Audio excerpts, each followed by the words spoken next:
Hello, you beautiful RFAs. It is Monday, June 30th in the United States and Canada, and this is a program called What Chaos? Presented by Prize Picks. Download the Prize Picks app today and use code WhatChaos and get $50 instantly when you play $5. Prize Picks, run your game. My name is David Bean. I sit beside Pete Blackburn, and across the room is Mr. F1 himself. That's right, folks. Sean DePaz went to the movies. Let's give it up, everybody. Sean, congratulations. Thank you. I also went to a Sox game. Oh. And it was the one they won this weekend. I was going to Like say, I removed your 14-1. Congratulations. But Nah, it rocked. Congratulations I've on that. 3-0 at Fenway this year, and they've scored like a combined 23 runs. So they suck otherwise, which is unfortunate. It They're doing when I'm rocked. there. Sean DePaz on going to a Boston Red Sox game in late June, like early June 2025. I'm like, The team is so fucking sad. I'm into that. It's so sad. It's real tough. You know, Caitlin Clark is not having a good time right now. Paige Beckers is dope. Paige Beckers a is dog. What's going on with Caitlin Clark? just missing threes. Oh, right, like one for her last 5 bajillion, and shooting is down across the WNBA. Mm-hmm. And why can't I think of her name? Rude to the autograph seeker, popcorn meme person. Kelsey Plum. Kelsey Plum was like, yeah, man, like we're super tired. Well, They announced expansion this morning. I'm not an athlete, but I have been playing a lot of MLB The Show, and I can say to Caitlin Clark, stick with it. Yeah. I've had Shoot my or slumps. shoot. Shoot or shoot. Shoot or shoot. Just keep grinding away. You'll get there. We'll get there. We're I was all listening athletes. to some syndicated radio on the weekend. If you have like a normal sports radio station on, they'll have like the syndicated Fox Sports thing. And a guy was talking about how no one's getting on Caitlin Clark. And he said, he was like, the game after, someone like poked her in the eye. And I wanted to see how she going to respond to that. And the next game, she was shooting horribly. I was like, maybe it was because she couldn't see. Maybe because someone poked her in the eye. That would track. All right. Anyway, Pete, tell the folks on the show today. Today on the show, we are going to discuss no Marner, no problem. What's that about? It's not what you think. It's not what you think. Not what you think. It's not what you think. What do you think it is? I don't know what I think. Hey, Wally, it's not what you think. Okay. David Ortiz, this is a SportsCenter commercial. He's putting on a Yankees hat. Wally walks by, drops the box he's holding. Really sad. It's a no Marner, no problem, but not what you think. Keep going. All right. No explanation on that. CJ on trades. We're going to be joined by Chris Johnston. Reporter Chris joins the show later on. It's free agency eve, so we have a lot to talk to him about. That's going to be great. Don Sweeney cooking, question mark? I think he is. I think he might be. Honestly. Shout out Delaware North. We got to discuss the moves that Don Sweeney made over the weekend, starting with drafting James Hagans, but not limited to drafting James Hagans. And then finally, what the fuck are the Vancouver Canucks doing? Really weird morning for the Vancouver Canucks. Yeah. We will do that, but we'll begin with some leftover draft thoughts, mainly that Roger McQueen is the face of the NHL, and that's the no Marner, no problem, because it's looking more and more like Marner is going to Vegas no matter what. We thought that maybe the Ducks would get him. They don't need him. They're busy. Yes, they're doing something. They're really busy. They're just hammering these Roger McQueen, Lightning McQueen memes. If you don't know who Roger McQueen is, he was the tall guy I was afraid the Bruins were going to draft because he is tall. And there's questions about his back. He's just like a big, tall guy. I thought that was going to be his thing. I don't know ball. I don't know recent Disney movies. And Cars, I believe, is not recent. That's like 10 years ago. That's way longer. Than Maybe 10 even years longer. ago. Yeah. Oh, yeah. I honestly don't know. They've had a couple more since, but yeah, it's a quite old movie. Anyway, the Ducks, and make sure you listen to our post-draft episode because that was... 2006. Whoa. 19? When was Roger McQueen born? After Cars. Oh, after Cars came out. Yeah. Roger McQueen, 17, 18 years yeah, he was old. born the year that Cars came out. Oh, okay. So That's he's crazy. He's a little older. Okay. Yeah. I didn't know about any of this shit. I knew that Cars existed. I knew that Lightning McQueen existed because of that famous Stephen A. Smith show. The Piston Cup. Where he's talking about piston cups. And he's like, you didn't think I knew that, did you? You didn't think I knew that, did you? I didn't know that all this was going to go on. And if you listen to our post-draft show, you heard us discuss that the Ducks took this kid 10th overall, immediately shoved his tall ass into a helicopter and sent him to Disneyland. Ridiculous behavior. And then on, I think, Sunday, tweeted, you asked, you got it. Roger McQueen is going to wear number 95. This is all unique for so many reasons. One of which is you don't know what number the 10th overall pick is going to wear. That's what I was going to say. It's like, I tweeted over the weekend, I was like, I fear they drafted this kid strictly for the memes. And people were pushing back being like, Roger McQueen is fucking awesome. And obviously they drafted him at 10 because it was great value, best player on the board. All of that might be true. I still think they may have drafted this kid strictly for the memes because they throw him on a helicopter, they bring him to Disneyland, which, were they going to do that with anybody they picked? I have my questions. It's not going to hit as hard if you send James Hagens. I was just about to say, Caleb Desnoyers is not getting on that helicopter. Yeah, imagine if it was to go to Carsland and take a picture with Lightning McQueen. It's not going to hit as hard as Roger McQueen doing it. Radim Murtka, the previous pick, is not getting on that. European, Eastern European, being like, I guess I'm going to this fucking theme park now. Yeah. All right. I can think of a couple. Really, I think it's just like Roger McQueen and Keyshawn Aitchison, who are the two you stick on there. But it's like, what other player in this draft do you already know their jersey number?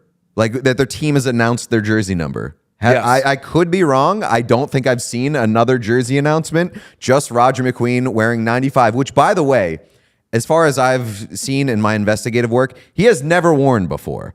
So I have questions about, like, first of all, it's fucking awesome that he's wearing 95. Let's get that out of the way. Jersey. That's a great number. That's a great jersey. And it's great for the references. Sean was like, I would buy that if I'm going to Disneyland because, like, what'd you say? You were like, it's a Ducks jersey going to Disneyland. There's the Disney tie-in. The McQueen 95 is an incredible tie-in. And if you're a Puck fan and you're just going to Disneyland, the best jersey you could possibly wear. I will say this.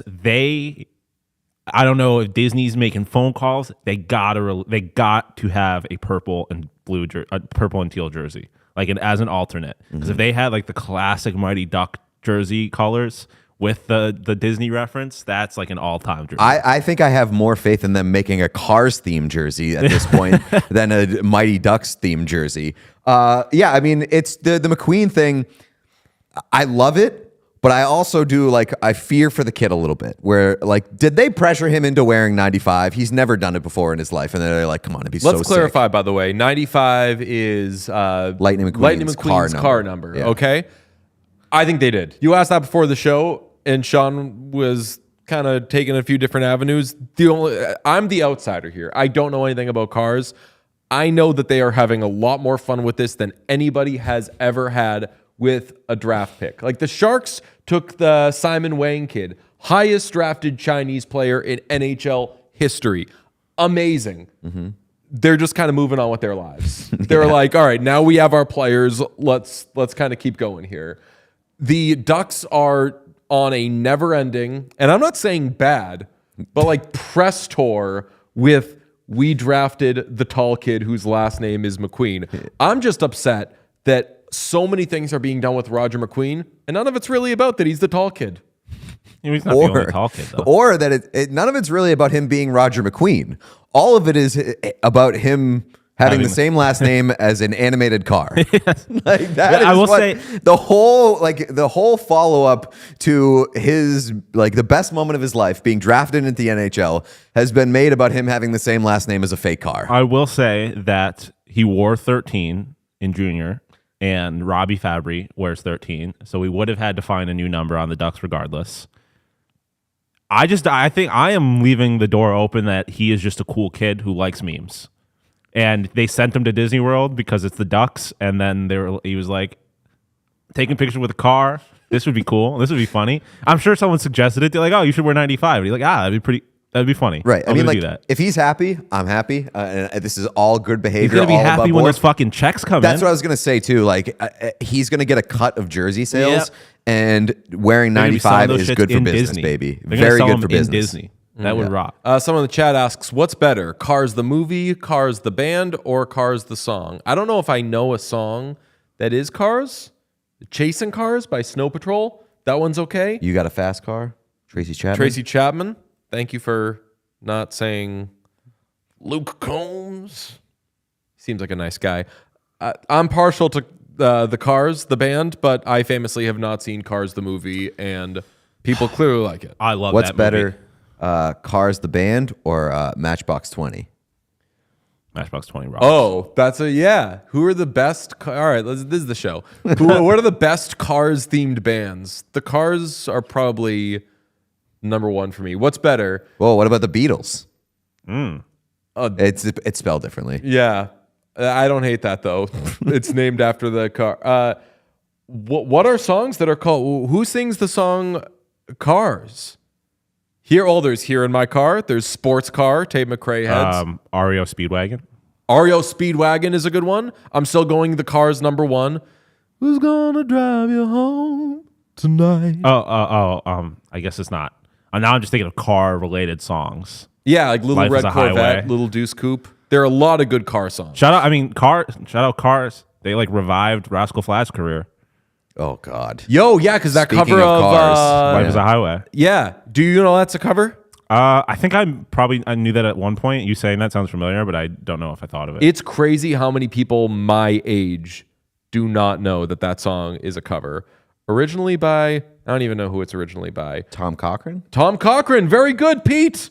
From his second studio album, Mad Mad World's gonna do it for What Chaos. Make sure you are subscribed everywhere. No, like, yeah, this is fucking good. This is the off-season stuff. Did you see the Google Dolls interaction with Radim Murka, by the way? Yeah? Yes. It was very awkward. It was so awkward. Someone asked him afterwards. They were like, "What'd you think about the Google Dolls?" And he's like, "I didn't know who they were." Zero chance. I would have bet my life. Why that would person- he have? It's the most ridiculous thing ever. Mr. Cum does not concern himself with the Goo Goo Dolls. Some 60-year-old man with purple hair shaking his hand. He's like, "Who the fuck is this guy?" I do. We haven't discussed the Mr. Cum thing very well. We did a little bit yeah. on the post-draft Yep. show. The best thing to come out of the draft might be all the graphics that are just being made with the largest font possible that just say Mr. Cum. So good. We need to. Have we contacted that guy or that person, whoever runs that Hockey Forever account? We need the Hockey Forever account. This is free pub for this person, and now they're not going to do it. They deserve it, though. We need Hockey Forever to be our Instagram arm. We need them to just make those things. Come join us. For us. family. Because it's exactly the kind of, it's how we would want social media stuff to look, where it's very good presenting, and then you see what it says, and you're like, what the fuck did that person do? And if you don't know Hockey Forever, you can follow it. Mitch Marner to Vegas, no matter what. This is going to be the theme of the show today, other than Mr. Cum and Roger McQueen stuff.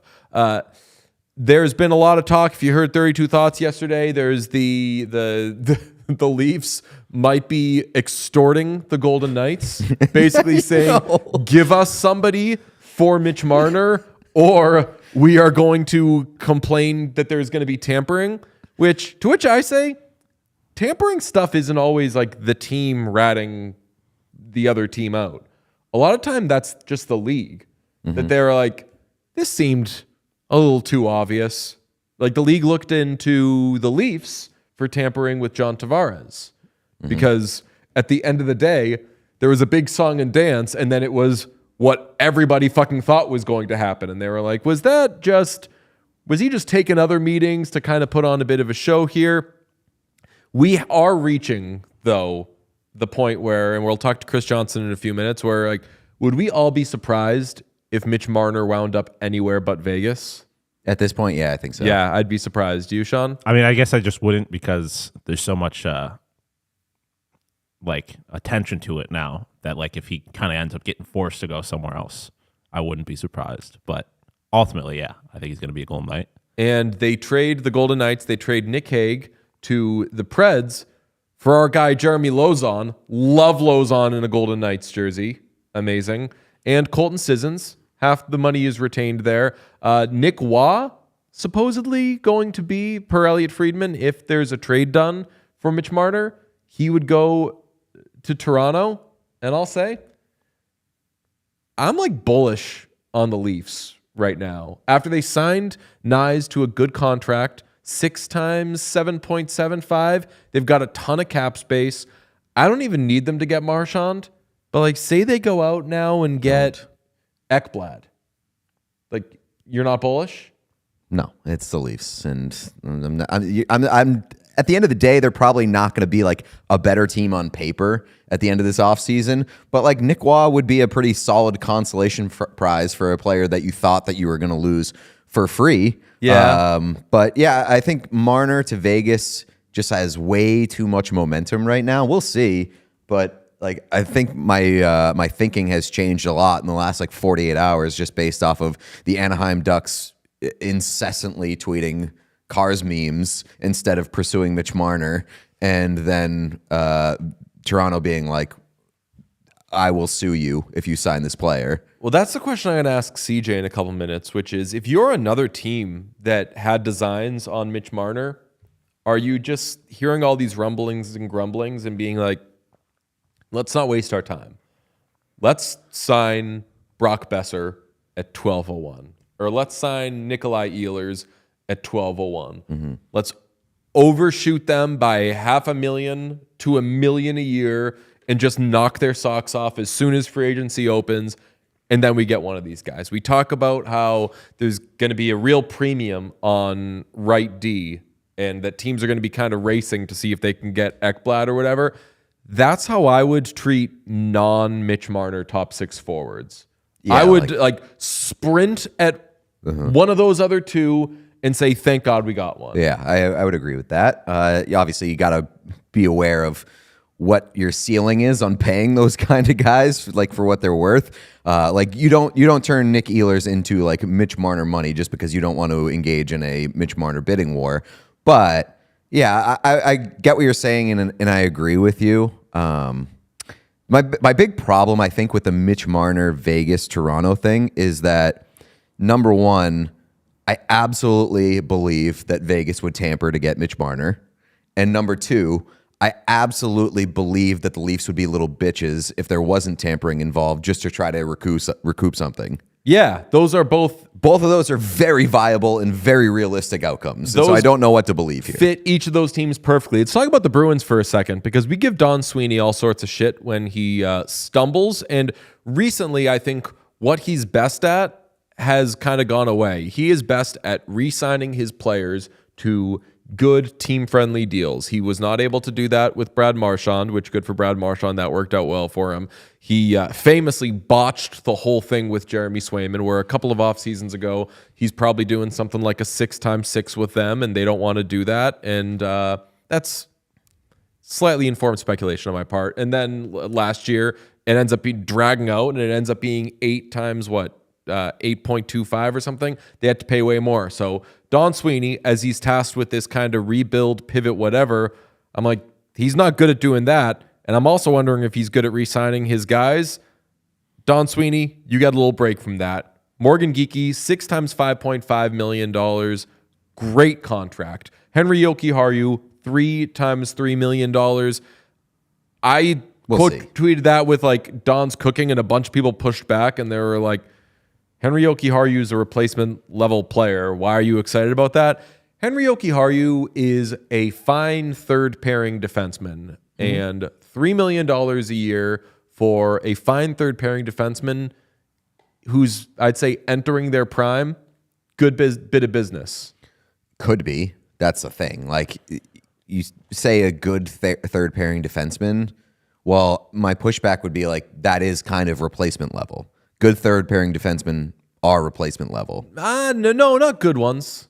But Third pairing defenseman. No, but we don't know. We don't really know how good Henry Jokiharju is. And if you want to say how many third pairing At least I defensemen do you want to have? Yeah. That I think is fair because I think their defense is set and their defense, you look at it and you're like, damn, their defense is really good. And then you look down and you're like, no, their defense starts really good and then it gets fine. Hampus Lindholm, Charlie McAvoy, Nikita Zadorov, Henry Jokiharju. That is a good top four, I would say, because Zadorov and Jokiharju played together and were really good down the stretch. So Jokiharju can be, on his own, he's a third pairing defenseman, but he was kind of a Zadorov whisperer. So I think that's fine. Yeah. And then you have Mason Lohrei, third pairing guy, Andrew Peak, third pairing guy. So you kind of are, half third pairing defenseman, but your defense is set, and that's fine. They also re-signed Michael DiPietro, who supposedly was going to get a lot of interest as a potential tandem guy on the open market. So now, maybe if they want to dangle Jonas Korpisalo, and by dangle, I mean dump Jonas Korpisalo, that's a couple of $1 million they would save right there. So right now they've got $12.83 million in cap space. They've got Geeky signed up. They do have some good top six forwards. They need at least one more, but really they need two more. But $12.83 million, if you move Korpisalo and replace him with DiPietro, you got about $15 million to sign two guys. We'll ask CJ. I think that they should absolutely be going after Besser. And if they do that, they're no longer the second worst team in the Eastern Conference. I'd prefer Ehlers over Besser. Obviously, I don't want to say obviously, but like, you know Besser who they prefer? Is it, huh? You know who they would prefer? Ehlers. No. Who? Bruins? Yeah. They would definitely want Besser over Ehlers. I don't know. I don't know. I'll be happy if they end up with any top six forward. Ehlers is better. Yeah. Definitely. Yeah. But So crazy to me how the Sabres and Bruins have just ended up in the same position somehow. Like one team hasn't made the playoff in 14 years, and the other is a few years removed from the greatest season ever. And we're both looking for a top six forward and like to figure out our goalie situation. No, Bruins don't have to figure out their goalie situation. you guys have Michael Kessel. Well, you have a goalie. Don't compare. I was gonna say my Sabres, tidy bit of work on the blue line. Got rid of Connor Clifton, brought in Connor Timmins. I like it. Did they? Is that breaking news? I didn't. No, it happened like on Saturday. When did they move Clifton? On Yesterday, Saturday? Where'd he go? Yesterday or Saturday? Yeah, they traded him. They traded him for Timmins and another like AHL level D man. Damn. I liked it a lot. Sabres blue line, not bad. I love the Clifton ad. I'm a little Clifton ad for the Penguins. No, I'm sorry. I'm fucking up. Kesselring. Oh yes. I'm a little nervous at this point that Morgan Geekie might be the biggest bit of business for the Bruins this summer, but we'll see. If so, it's a good deal. I like that deal a lot. Like, good for Geekie for getting his big contract. And I think that's a very fine price. Like $5.5 million, even if you think that he's a Pasternak merchant, $5.5 million is like a third line. yeah. No. money. He's a good 5-on-5 player too. But like, you know who else is $5.5 million? Who? Jake DeBrusk. Yeah. Who'd you rather have? Jake DeBrusk is better. Jake DeBrusk is probably better, but I feel like Morgan Geekie is more consistent. It was also Jake DeBrusk's time, I would Yes, say, but yeah. better player. Look, I've got prize picking to save my life with because Caitlin Clark is killing me. Kelsey Plum is killing me She almost got in a fight the other day. Kelsey Plum. someone asking for her autograph. That would have been fair. Did you see that clip? I didn't watch the whole thing. It was have tough. She was no a time. douche. I have no time for autograph seekers. I agree. It was not cool. And Fuck, I- granted, I haven't seen the clip. So a one-time top baseball prospect. I was covering a minor league baseball game. A top prospect in baseball at the time walked by a group of autograph seekers. They asked for his autograph, signed a couple of them, walked in. I'd become friendly-ish with this player. He says to me, "What if I just fucking killed them?" hell yeah. And I was like, "Why?" He was like, "We should be allowed to kill them." Hell yeah. Love that. I hope that was like fucking Raphael Devers. Like I hope it Roman was Anthony a good had to player. get hidden. No, he was saying that to just like everybody. Roman Anthony Devers. had to get hidden in a box like a month ago so that he Yes. could get onto the team bus without getting hounded by autograph I have seekers. I was gonna say I have so little, but that implies that I have some. I have no respect for grown autograph seekers. Anyway, on Prize Picks, you can mix and match your player projections with different sports. Combine your favorite basketball players with players from, say, baseball, hockey, esports, and much more. And Prize Picks invented the flex play, which means you could still cash out if your lineup isn't perfect. You could double your money even if one of your picks does not hit. Prize Picks puts their members first, so withdrawals are fast, safe, and secure. When my picks hit, which I'll be honest, they've hit more often in the past than they have in the recent past, we'll say. You can get your money back as quick as 15 minutes. You can get it into your account. Prize Picks offers Venmo, Apple Pay, MasterCard, and more for quick and easy deposits into your account this season. Okay, download the app today and use code WhatChaos. Get $50 instantly after you play your first $5 lineup. That is code WhatChaos and get $50 instantly after you play your first $5 lineup. Prize Picks, run your game. Also want to tell you about our friends at Mando, the men's deodorant brand that's hyper-focused on keeping every aspect of your body smelling fresh and clean. And yup, that means every aspect. So here comes the rundown. Pits, belly buttons, balls, butt cracks, grundles, and more. They've got important scents. They've got important sense is very funny to me. That was not something that they described. They have great scents that are geared towards men with options like bourbon leather, clover woods, Mount Fuji, and Pro Sport. It's created by a doctor who saw firsthand how normal BO is being misdiagnosed and mistreated. It is clinically proven to block odor all day and control odor for up to 72 hours. Go ahead and get the starter pack if you're unfamiliar with Mando's game, because it's a great way to find out what they can do for you. It comes with a solid stick deodorant, a cream tube deodorant, 2 free products of your choice like the mini body wash or in deodorant wipes, free shipping as well. And as a special offer for our listeners, new customers get $5 off the starter pack with our exclusive code. That equates to over 40% off your starter pack. So use code WhatChaos at shopmando.com, shopmando.com. Please support the show and tell them we sent you. Smell fresher, stay drier, and boost your confidence from head to toe with Mando. We good? Okay, wonderful. Let's bring in Chris Johnston, the great, legendary Chris Johnston. There he is. Always love. What's that hat? You've told me before. I have, yeah. It's a company in Toronto, just a mom and pop shop called North Standard Trading Post. I'm not sponsored by them. I just like their products, so I buy their hats and T-shirts for every little kid I know. A bear T-shirt is a good gift for a little kid. It's a cute ass hat. Amazing. It's absolutely adorable. If you are a team that was in on, or that planned on being in on Mitch Marner, would you see all the rumblings and grumblings about Vegas and say, you know what, at this point, let's just move to plan B because we have to assume he's going to Vegas? There certainly are a few teams in that position. I think the Carolina Hurricanes would love to get in front of Mitch Marner if he hits the open market. The Los Angeles Kings, I think, would like to have an audience with him. And, how else would you read the happenings of the last few days is to think you're probably not going to get that opportunity. But at the same time, until or unless a deal happens involving his rights or sign and trade here before tomorrow at noon, I think you have to at least kind of keep your mind open to a lot of things. And I think that's really, from a front office perspective, what makes the free agency period so hectic is you have sort of like a plan A, but then you're like, well, if this doesn't happen, then you sort of plan B, plan C, plan D. It would be hard for anyone other than Vegas, I think, to call Marner a plan A right now, because, I do believe that there's a lot of smoke there around, obviously, that situation, and the possibility lands with the Golden Knights. But, if it gets to where he's on the open market, maybe someone else can put an offer in front of him he can't refuse.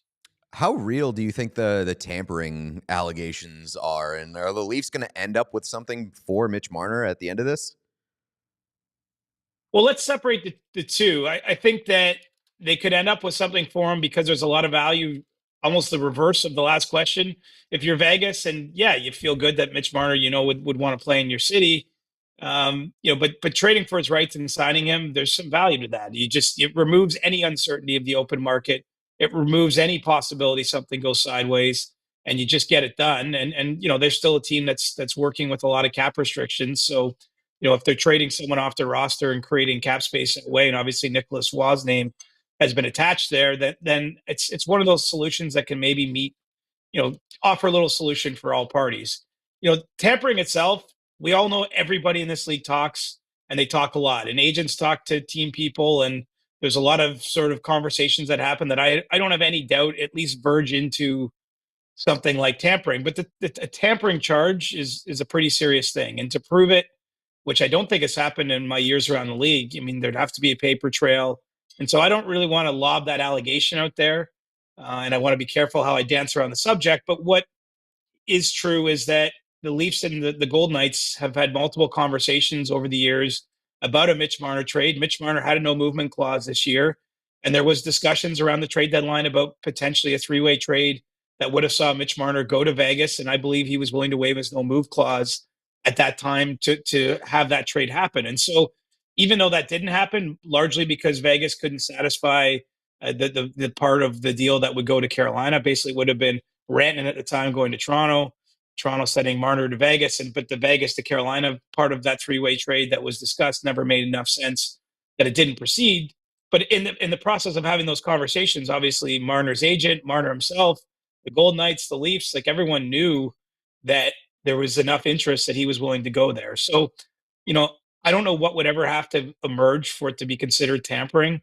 In fact, to be honest, for the last, say, couple of weeks, I kept hearing Marner was looking at a shorter term deal with Vegas or another team on the free agent market. Now it sounds like it could be a longer term contract. So I don't have any reason to believe like a deal itself was like completely cooked up. I don't even think there's a contract right now that's an exact deal that's done for Marner. So, look, there's a lot of shared experience here from everyone at the table. I think there's some emotions. There's a lot of stress this time of year. So I don't know where anything goes with that. I'd be surprised if we're talking about any actual tampering charges. But that doesn't remove the fact that somewhere in the next hour, 2 hours, 10 hours, we could still see a Marner trade, because I think teams like to get out in front of things, make those deals. Tampa dealt for Gensel's rights last year with Carolina before signing him. The Leafs actually sent a draft pick and a player to Dallas for Chris Tanev's rights a year ago before signing him. So there is some precedent here in recent memory. The plight of a reporter is that you do all this work and you find all this information and you share all this information. And ultimately, once the move happens, nobody cares or remembers who said it, who reported it, who knew it. So I want to give you your flowers on Brad Marchand being traded to the Florida Panthers, because you were the only person I remember who was taking the idea of Brad Marchand being traded seriously. And people were losing their minds. The Bruins are never trading him, this, that. You knew something about Marchand then. What do you know about Marchand now? Because we've talked about Utah. We've talked about, obviously, Florida. Boston has come up. Where do you think he goes? Toronto, obviously. And do you have an idea as to what his contract looks like right now? It feels like it's growing by the day. Like earlier in the spring, and as that Panthers playoff run was going, I was reporting, and others I'm sure were as well, it was going to be an $8 million plus deal. I've heard in recent days that I should be thinking more about a $9 million contract for Marchand. And this morning, someone suggested to me it wouldn't be impossible that it gets to $10 million. I think that. Oh my God. Now, don't confuse this. I'm not saying 100% he's signing a $10 million contract, but I do think the level of interest is such that he's going to sign the kind of deal that no one would have imagined for him at the start of the season. I mean, look at that playoff run. I know it was a very difficult season, and like Brad Marchand, we'll be talking about this years down the road when the trade deadline comes up, and so player is being rumored about how you can like remake it a difficult season with a great run after a trade like the one he had to Florida. And so he's in a position where he's in high demand. Let's imagine the Marner comes off the board before actual free agency. If Marchand does not sign in Florida in the next basically 24 hours or a little less, I mean, he's the number one player available in free agency, even at age 37, even with all the things you might be worried about. So I think I'm expecting $9 million to be right about where the number comes in for him. I expect it now to be 4 years. Initially, I was thinking it was a 3-year contract. I mean, he's signed the kind of deal. Like, in fact, I should start looking up. Like, I don't know if anyone at his age has signed that kind of contract ever, quite honestly. I mean, usually when a player gets to 37, we're talking about him taking hometown discounts, signing a deal like John Tavares is only 34, almost 35. He just signed a $4 million deal in Toronto to stay there. I mean, that's the kind of deal at that stage of your career we're talking about players signing. But Marchand, it's a perfect storm for him. Cap going up. He just had this amazing run. He couldn't, I agree with you. I've seen some of your clips from your recent shows. Like, he couldn't have handled the spotlight better, the attention on him. Like, he's a machine for marketing himself, and he's still damn good on the ice. So I think he's going to be a big winner. Whether he signs a deal in Florida, it's going to be monster. But if he hits the open market, he's getting a massive contract. I mean, Well, but if he's getting those numbers you're throwing around, like Toodaloo, Florida, right? Like, how could he stay in Florida? Well, that might be the decision, right? And I'll be very clear here. I don't know as of this morning or early afternoon now where things exactly stand with the Panthers and Marchand. I know they engaged with him over the weekend. They're making a pitch to sign him. Ever since getting Sam Bennett's extension done, he is priority one for the Panthers. And so I'm sure, first of all, they're not going to go to those type of numbers. I can say that confidently. But, they've got a pretty strong pull. They can sell him on, hey, bud, like, look how well this fits. Look how much fun you're having. We all saw the party vids. Like, he's clearly one of the guys there. And they can say to him pretty credibly, hey, you got a chance to win one more, two more, multiple more Stanley Cups if you stay here and sign here. And so the decision is jumping into the unknown to some degree, especially if he signs, say, in a Toronto or a Utah, somewhere he's never played. Even on that kind of contract, I mean, it's great for your accountant. It's great for your kids' futures. But, there's a lot of pressure that comes with that. And I know Brad can handle pressure. Obviously, he's had a Hall of Fame type career to this stage, but it's nice that the day you get the money, but then there's a lot that comes with it. So, I'm sure that he's weighing through all those factors, and I don't know where at this second it sits. But you're right. I think it's going to be hard for him to pass up on that, especially because the timing and hindsight of the big deal he signed in Boston, signed that extension during the 2016 World Cup of Hockey. Like, his best seasons came after he signed that 8-year deal. So he's probably left a little bit of money on the table in his career. And it looks to me like he's going to recoup some of those lost funds here with this next contract. So I've been surprised at the Bruins kind of reemerging in those. I figured he was good as gone because of the price going up. Like, if they weren't willing to meet him at his price before, why are they now being linked back to Marchand? And like, what would be their sales pitch to Marchand to get him to come back here after, like you said, he went to Florida, he like experienced this revitalization, won a Stanley Cup, and is having like his value completely lifted up by what he's done in Florida. Why would he come back to Boston? Like, are you surprised that the Bruins are in this mix? Yeah, and I don't know to what degree they're in it, to be honest. I mean, I think that they want to leave the door open if he wants to do that. But, I don't know your guys' dating history. Usually it doesn't work well when you're reuniting with an ex. Like, typically speaking, that's not, it's hard to find the old magic again. And so, I'm sure on a personal level, like, his family was obviously a huge part of the community there in Boston. But, I have a hard time personally believing that that's going to be what makes the most sense for him. But, I guess if you're the Bruins, like, why close the door now? But yeah, you've just, you have this breakup. It was emotional at the time, right? I mean, Marchand didn't want to leave. He's been pretty open about that and was trying to do everything at the time, before March 7th to stay, and it didn't work. Like, then he has the ultimate glow up. I mean, getting back with your ex, I mean, just doesn't make a lot of sense to me. He got way hotter. They got way uglier. Like, it makes no sense. I have a theory on this. I think the Bruins saw Brad Marchand go off, do great. Everyone's saying, how did you trade that guy? Especially when he was going to give you a hometown discount and he was going to stay there for cheap. And there's all this egg on Don Sweeney's face. We all know, unless he stays in Florida, that he is going to go get top dollar. I think the Bruins just want to put themselves on that list. So when he goes out and gets top dollar, they save face and say, well, you know what? He was just all about the money in the end. And I think that it would take a certain type of idiot fan to buy what they'd be selling there. But I think that this is just more PR than anything else. Right. I'm a little less sure than you, but what you say there makes some sense. And honestly, I feel like with this situation, I mean, maybe the breakup had to happen to get that out of Marchand too, right? Like let's not. I mean, we get to only view. I guess we don't know what doors don't open, right? It's we're always guessing about what could have been, but maybe had he stayed in Boston and seen a bunch of those players, his buddies traded away the way they did at the deadline, because I think even had he extended there, it doesn't change the fact that Carlo and Coyle and everyone else that got shipped out at that time, like that was the path the organization was going down, and so yes, he had a chance to sort of, I guess, carry the legacy of all the way back to 2011, but even the more recent teams help Pasternak and McAvoy make that transition with a younger team around them. But I don't know. I actually believe that it's been good for both parties here, probably, to get some space. I know that there's sentimentalists, and I'm sure there's lots of hardcore Bruins fans that hated seeing him in another jersey, and probably hated seeing how well he did in another jersey. But this can be, sometimes change can be helpful too, I think, both for the organization and for the player. And that's why I don't see a reunion unless that's something that really deep down Marchand wants. And I don't know why that would be the case. Oh yeah, to your point, they saved him from himself. And that's another place where Don Sweeney deserves some credit, because he made hockey a better place by not letting Brad Marchand stay and us not get to see this run that he went on.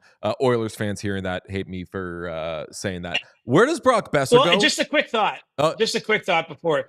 Like, would Sidney Crosby been better at some point to have moved on, or like he's just, he's still a really great player on a rusting hulk of a team. Like it sometimes it's good. You're right. Like I feel like that's what I think of. I know, anyway, maybe the Halifax connection has my brain going, but no, I mean, I like, think a lot Penguins of people out there fans would like to see Crosby move on.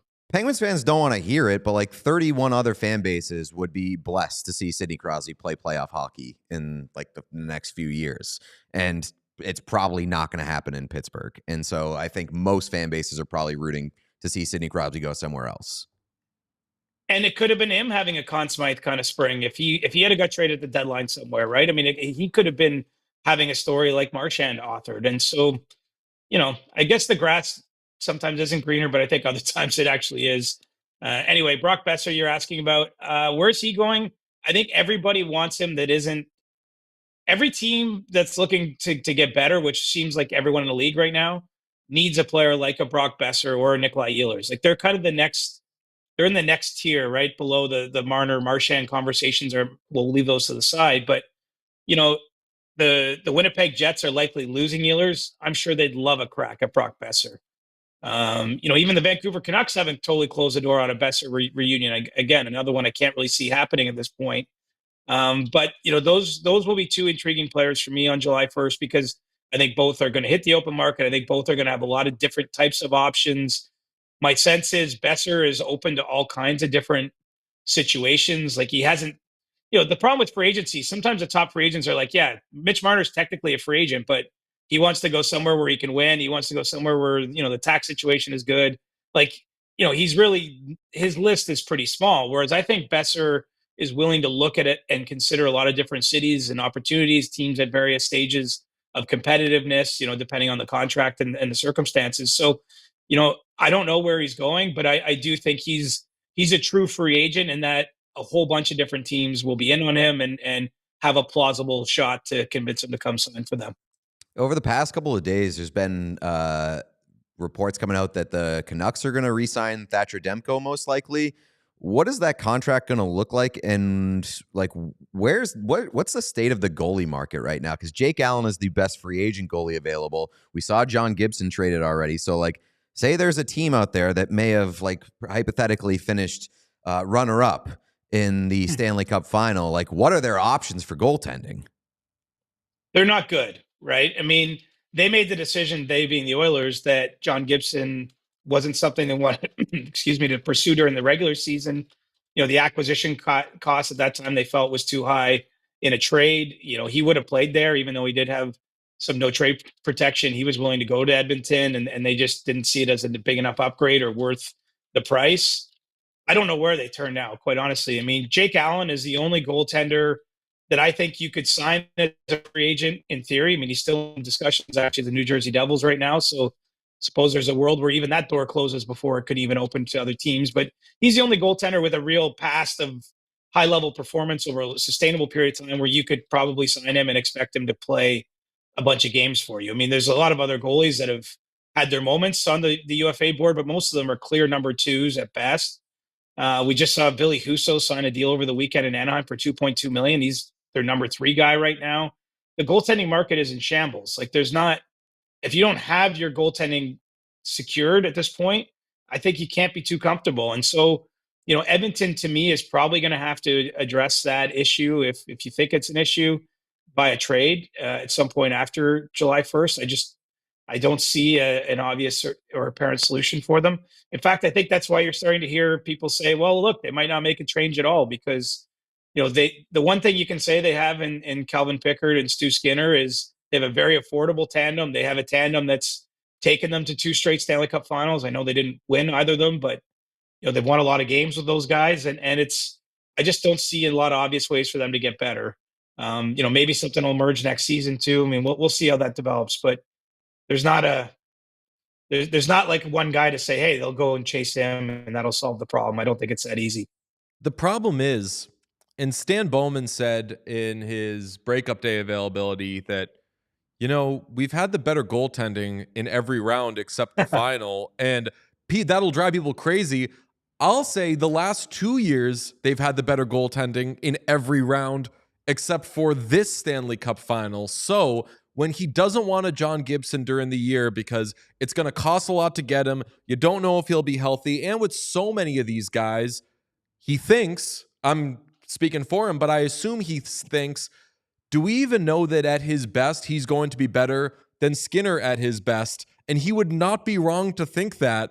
But I think we all know something's got to change. They've got to find somebody more consistent. So I actually see his dilemma where he's like, am I really going to pay for something that might not be as good as what I already have, even if it's a little more consistent? Like, do you see that dilemma making sense for why he hasn't gone out and spent yet? Yeah, I totally see it. The problem for me is, though, it's 2 years in a row now where you've lost to the same team. And honestly, the Oilers feel like they lost ground to the Panthers between those, that like in the span of from June 2024 to June 2025, that the distance between them and the best team in the league actually grew. And so how do you go back to your team that you're trying to convince, hey, we're going to be better. We're going to be better equipped to handle this. Like, we can do this again, and not address that position. I think, it sounds like they're going to make a change with the goaltending coach there. But I don't know if that's enough. I feel like, as much as it pains me to say this, because it's probably the easy thing for a media person to say and the hardest thing for a GM to do, is that sometimes you do need change for change's sake. I know that they're going to say you don't do that, but I think you need to come back and instill belief in your team. Frankly, that's why a lot of teams make moves at the trade deadline. It's like, it's almost a public show of, we believe in you guys. We think this group has what it takes. We're adding to this team to give you a shot. I think that they have to do something, but I understand fully why they haven't, because, as I say, like, it's going to get more expensive for them. They have significant cap issues to consider. They haven't signed Evan Bouchard as of this second, but obviously a big contract's coming down the pipe for him. They're losing some players. Connor Brown's going to hit free agency here. John Klingberg. They need to replace guys, but they don't have money to spend, and so they're in a real predicament. I mean, the best thing you can say about the Oilers is they have the 2 best players in the world, or 2 of the absolute best players in the world. But beyond that, it's difficult to see how they get better, and I really do think they're going to have to make some kind of change. But I mean, I don't see what it is right now. I mean, do you trust Elvis Merzlikins? Like where else do you find? You're going to have to find someone who can maybe have his best showing for your team, because there's just not a proven fail-safe for sure commodity out there for them to go get. You are not wrong about that. The day after the Oilers lost the cup this year, I was like, my number one takeaway on this series is they should have fucking won last year. Like, last year was the year that they should have won. They were the better team in that series, and that's not just crybaby fan stuff. Like, they were the better team. Bob stole game 1, and now after this series, like, they should not have won this series. No. The Panthers were clearly better than them this year. And granted, the Panthers were loaded, et cetera, et cetera. I don't know why I want to touch this, but people in the chat are saying Carter Hart. at some point when all that dust gets settled and like whoever is guilty and whoever isn't guilty, that is going to be a fucking shit show, because once these guys are able to work, if they are not guilty, then you are going to see PR nightmares left and right. But like, what do you think is going to happen there? Because if any of these guys are found not guilty, are they suing the league? Are they like what happens with them? I don't know that answer, and I don't want to go too far down the road of hypotheticals there. But July 24th, they're supposed to be ruling in the case in London. And I would have to think that if the players are exonerated, I mean, then the NHL has to rule whether they can work again or play in the league. And I have no idea at this point if they can. And so that's really the first question that has to be answered. I think Formanton has actually moved on to another. I think he's working as a construction worker. Like, some of those players probably aren't even trying to continue their careers. I think Carter Hart has kept himself in the kind of shape where he could. But I mean, first of all, they have a legal process that's much more important than this. And I guess the what if is if they are found not guilty, then the league's going to have to say whether they can work again for the and not. And I don't even want to guess how that will land, because there's not any precedent for it that I can lean on to even say, like, this is what I think will happen. And there's no way any of these teams are like considering these players right now, because they have to assume the very possible likelihood they won't be exonerated, and that they can't be seeing these guys as like potential free agents while we don't even know if they'll be like where they'll be in a month. Yeah. Exactly. They can't be part of your plans. I mean, I'm sure there's been internal discussions. Hey, if would we ever do it? I don't even know how many teams would do it, honestly. And I'm not trying to weigh in morally on anything. Like, I don't know what's going to happen there. It's going to be tough. And with anybody with legal issues, with anything, like I know they say this in the NFL, where if they're on like the top third of your roster, then you have a discussion. If they're in the middle third of your roster, you probably don't want to do it. And if they're on the bottom third of your roster, there's just no way that it's worth it. And again, that becomes a moral conversation, but that's just how these teams work, where they're like, if it's going to help us win, what do we put up with? What do we do, et cetera, et cetera. If it's just like going to be a replacement level player, then there's no need to bring that into the equation. Let's end on a more positive note, I suppose. What's the juiciest thing that you would say on a podcast but not quite report that you've heard the last couple of days? Oh man, I'm not going into that. Okay, that's It was that's a attempt. good way for me to get in trouble. Because that's what we clip. I know how it works. Unfortunately, I've been on the wrong end of a few of those. Not with the What Chaos show though, but there's too many of those Twitter accounts now that listen to a bunch of podcasts and just tweet out like, this person said this without the context. So there is one in particular that keeps taking me way out of context, and I'm getting pissed off. But name names. You can't win that. You can't. I actually can't remember what it's called. Rumor Report or something. That's a big one. Oh, yeah. Is that the one? It's got like it's like a white and burgundy aesthetic. White and maroon. Yeah. Yes. Yeah, I get. So I follow that account, and when I see, because I usually do this when things are aggregated, if I see it, I then go to find where it was. So if it says Chris Johnston said on Spit and Chicklets that this, I'll go and I'll listen to your appearance and I'll make sure that's actually what you said. Because you're the 1% of the population that does that, though. I mean, most people just read it like that's a fact that I've said it in a declarative manner, when often it isn't the case. Anyway, look, we all got a job to do. That's just part of the business. All right. You're the best. Thanks, CJ. Appreciate you, man. Be good. All right. Be good. Oh, man.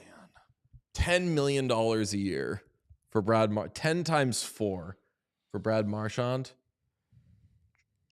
Can go 10 times 8 at that point. 10 times 8? Just give him an 8-year deal at that point. Oh, my God. Just who comes in free agency and is like, who gives him the Trent Frederick deal on steroids? I really hope he goes to Utah, man. It would be the most fun.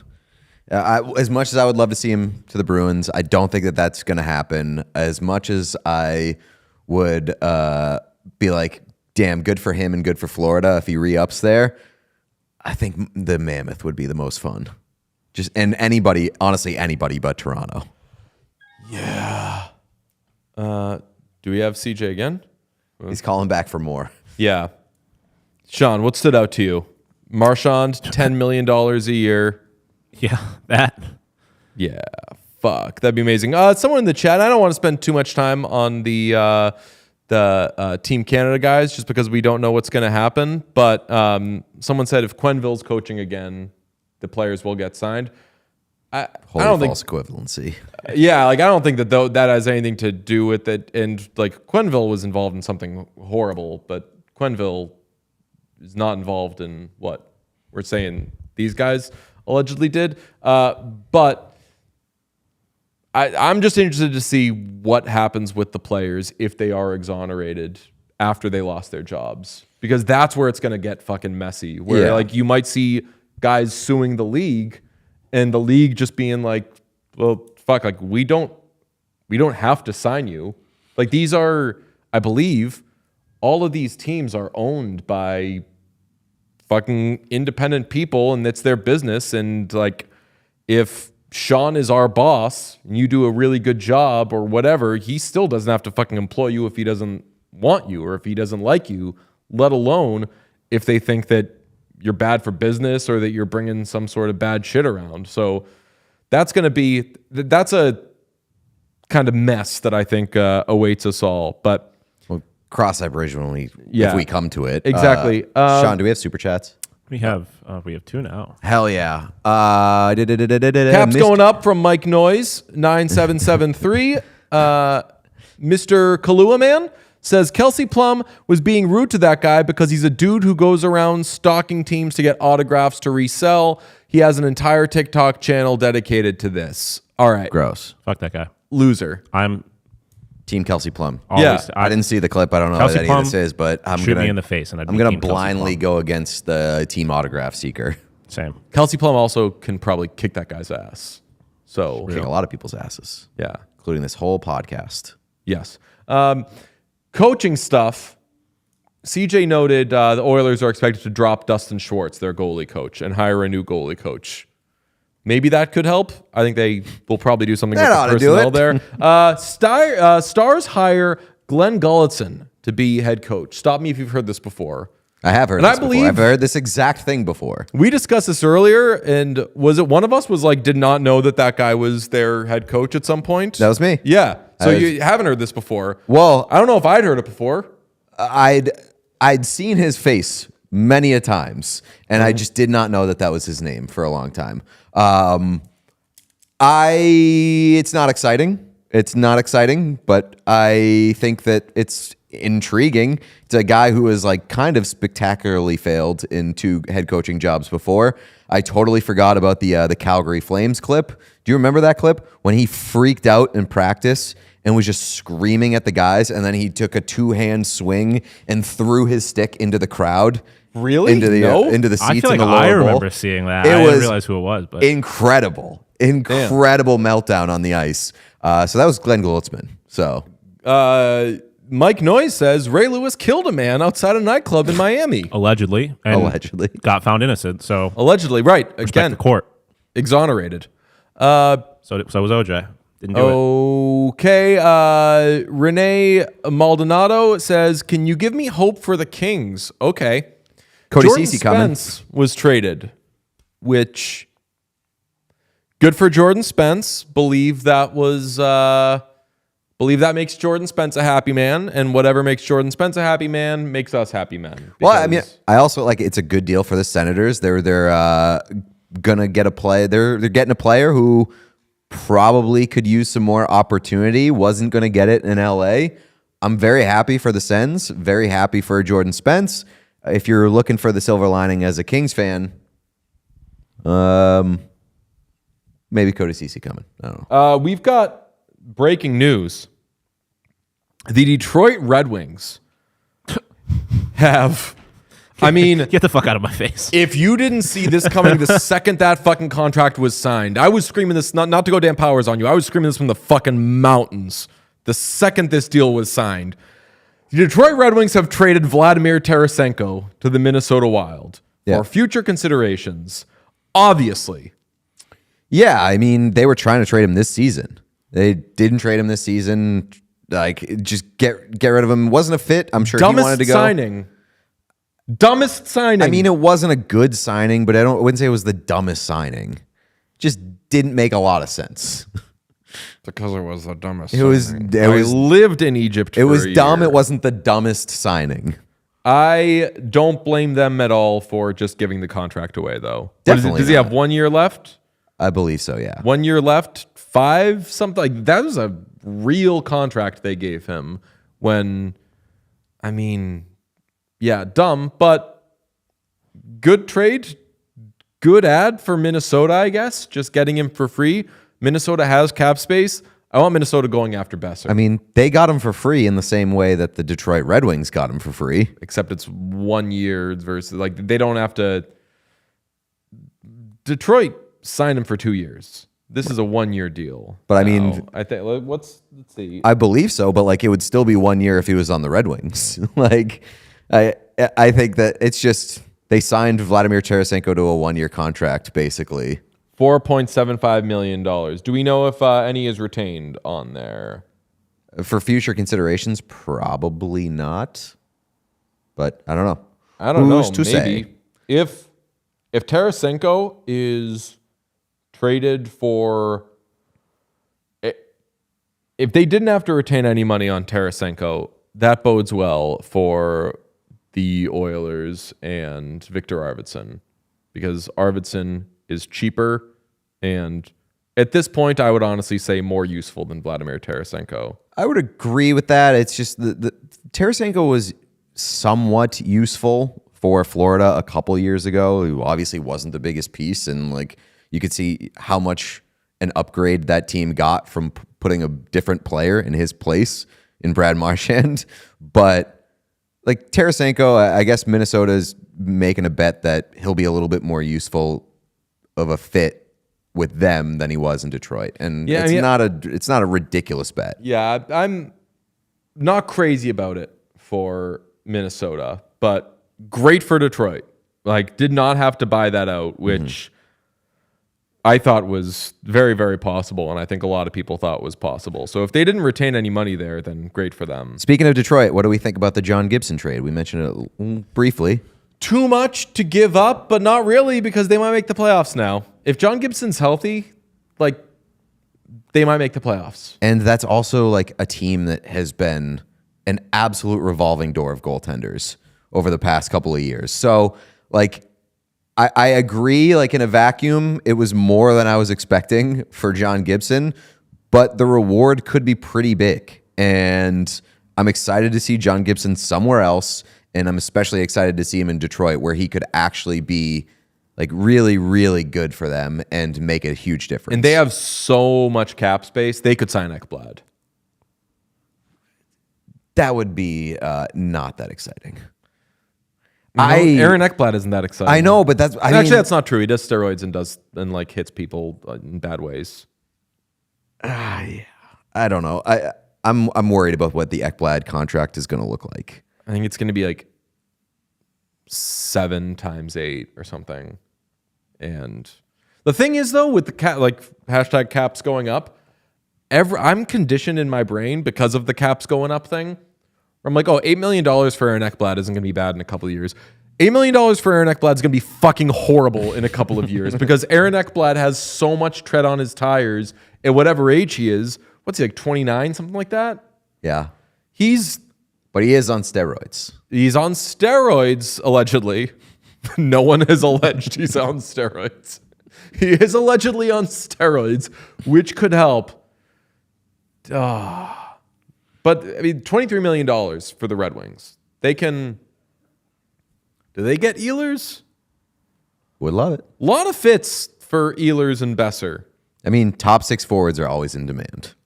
They do be. Yep. They do be. What else? Alex Pietrangelo out for the entire season. That's a bummer. That's a big, big bummer for the Vegas Golden Knights. Now, this is the last year they can do this. They put Alex Pietrangelo on LTIR, and they can exceed the cap by, what does Pietrangelo make? 9.5, 10? I did see that it was reported at least a year. So like there is some doubt that he'll even be able to go at any point, regular season or playoffs this season. Pietrangelo makes $8.8 million against the cap. They will be able to go over the cap by $8.8 million this year, the final year in which they can do that, because once the new CBA starts, we've closed that loophole. When a player is hurt, you may exceed the salary cap by the average contract of the previous season. So like $4 million or something instead of, in this case, 8.8. Speaking of CBA, we did want to touch on one of our least favorite parts of the new CBA, which Double we retention? haven't gotten to yet. Yeah, the fact that double retention is essentially going to be outlawed in the way that it's utilized now. Yeah, a player cannot be retained twice in 75 days.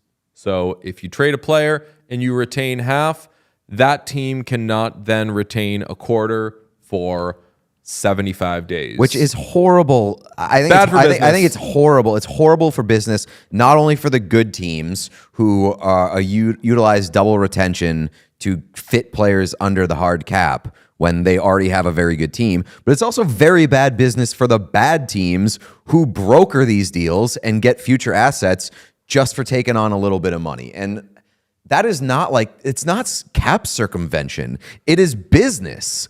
And that is like utilizing a broker, and that helps everybody. So I really, really dislike that they're outlawing double retention in the way that it's used now. I mean, that was how we got the Rantanen trade, wasn't it? Wasn't that not Chicago's role in the Rantanen into Colorado or Carolina? Bummer. I hate it. Hate it. Basically ruins the jersey assurance bit. I don't know if that's true.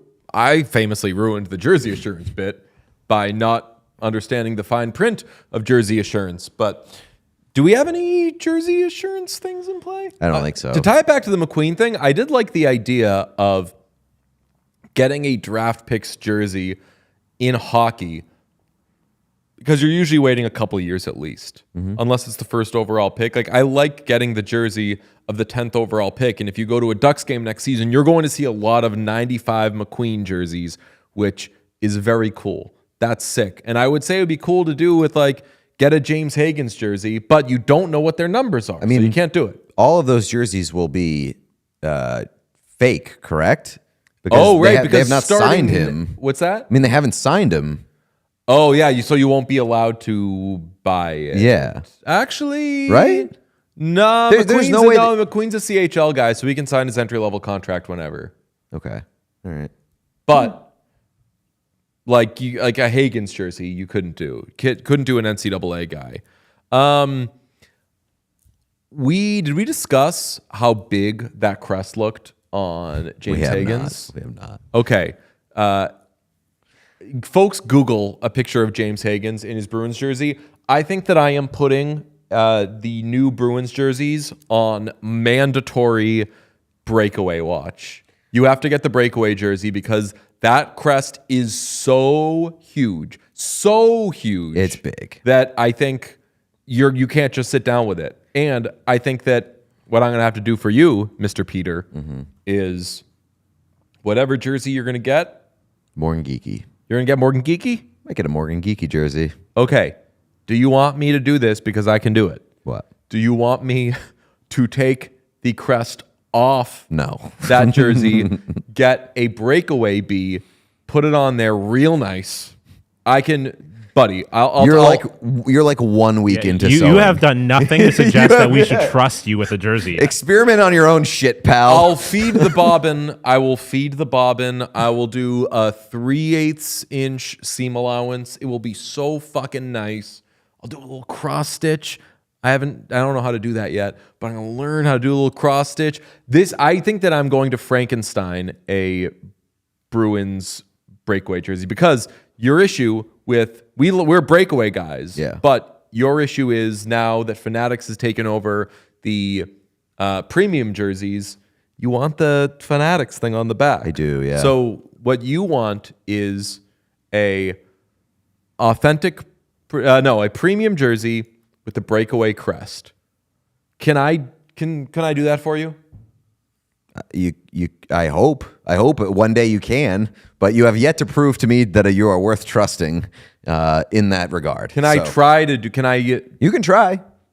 I think I can fucking do it. I'm not gonna buy a jersey. So that's the thing. Like, I think I would have to buy it for you, and I'm gonna start practicing on some of the. I got a bunch of fucking blanks. I'm gonna like hack up. People were trying to buy the extra Team Canada jersey we had. Mm-hmm. I wouldn't sell it. Now it's gonna end up being this fucking like voodoo doll practice thing, and it's gonna be destroyed. We do have plenty of blank jerseys that you could practice. I have 2 Canadiens jerseys. Ooh, that's true. You also have a blank, what I consider the worst jersey in like NHL history, the New York Islanders black one, the Brooklyn Nets one. Oh, do I put who do I put on that? You could Matthew Schaefer. Oh, that would That'd be such so cursed. horrible behavior. That'd be so cursed. No, like, do you want like a Nick Leddy on there? No, I don't. I do not. Sean? You're making a face. Just You're not making a you face. asking, do you want Nick Leddy? No, I'm not surprised that was the answer. Okay. I'd have to go out of pocket pretty significantly, but I think that's going to be a project this summer. I'm going to take. You would pick a fucking project that has a high potential of just like bankrupting you. Like you're just picking like a very, very, I would say, is volatile the right word in terms of the hobby? Like it could go horribly and put you out hundreds, maybe thousands of dollars. I wonder if our Fanatics friends, this is what I do. I hit up our friends at Fanatics and I say, hey, can you send me a new Bruins jersey without the crest on it? Keep the crest. I don't need the crest. And they say, sure, you've been good to us. We're good to you. There you go. They send me the jersey without the crest on it. Gotcha, bitch. Take a picture of it. I was just tweet it. gonna say the last thing Fanatics needs is a purposefully fucked up product to That's exist. it. Like, Correct. they couldn't do it because they're like, We've done especially so after much this, work. they can't trust that I'm not just going to do that as a joke. They've done so much work to rehabilitate their image. The And- product has yeah. been great. The last thing they need is 2 years into it to be like. here's And a if you fucked did up fuck jersey. up like actually sewing on the crest, people would look at it and be like, oh, good. A Fanatics jersey that's fucked up here. That's what I'm saying. Yeah, Yeah. yeah. Wait, do we have a trade, Sean? Oh, boy. Would be news to me. Ooh, a Matthias Michelli trade? Oh, Perhaps? Oh, What? Matthias Michelli to the Toronto Maple Leafs per multiple reports. For a 3rd round pick, apparently? That's Oh, good they business. They are signing Brad Marchand. Fuck you. It's Wait. happening. Oh, Utah. Yes. Yeah. No, yeah. Not the Leafs. Yeah. That is the chat says male Fanatics the crest that I want on it. No, I'm putting it on it. All right. Matthias Michelli for a 3rd round pick. It's a tidy bit of work for Toronto. I'd That say. is a tidy bit of work for Toronto. I'm It's a nice little bet. curious what GMBA is doing there. I don't know what you really need with a 3rd round pick, but I don't know what Boston's doing. Get in on that. You would actually. I don't know. You kind of need your picks. You know, I like this kid that they took, William Moore, that they took in the 2nd round. The theme of the Bruins draft basically was all guys, and by all guys I mean their top 2 picks, all guys who were like at the top of their age group and then fell off a little bit. Sean? I'm big braining this. They had to trade Matthias Michelli. Do you know why? Why? They had to free up the number 63. Oh! Whoa! And thus taking Toronto out of the race. Wow. Oh, you got it. You got to tweet number 63 now available in Utah. Brilliant. There you go. No, should we do we'll do like a super cut thing of CJ saying that, Matthias Michelli trade, Sean big braining it. That is huge. Wow. That's huge. Okay, anything else we got to do? We got to remind the folks that we will have a free agency stream tomorrow. I believe we are starting at 11 a.m. It is an hour before the free agency window actually opens, but we will do a stream at least from 11 a.m. to 2 p.m. We might go a little bit longer depending on how hot the stove is But be here at 11 a.m. tomorrow on YouTube, and we will be live through at least 2 p.m. We'll talk about and touch on the signings, sort of like a mini trade deadline stream. That same type of energy. Won't be a regular show. Won't be available on audio after the fact. But come hang out with us for free agency news starting at 11 a.m. on July 1st. There you go. All right. Yep. Bye, folks. We all silly like the mayor.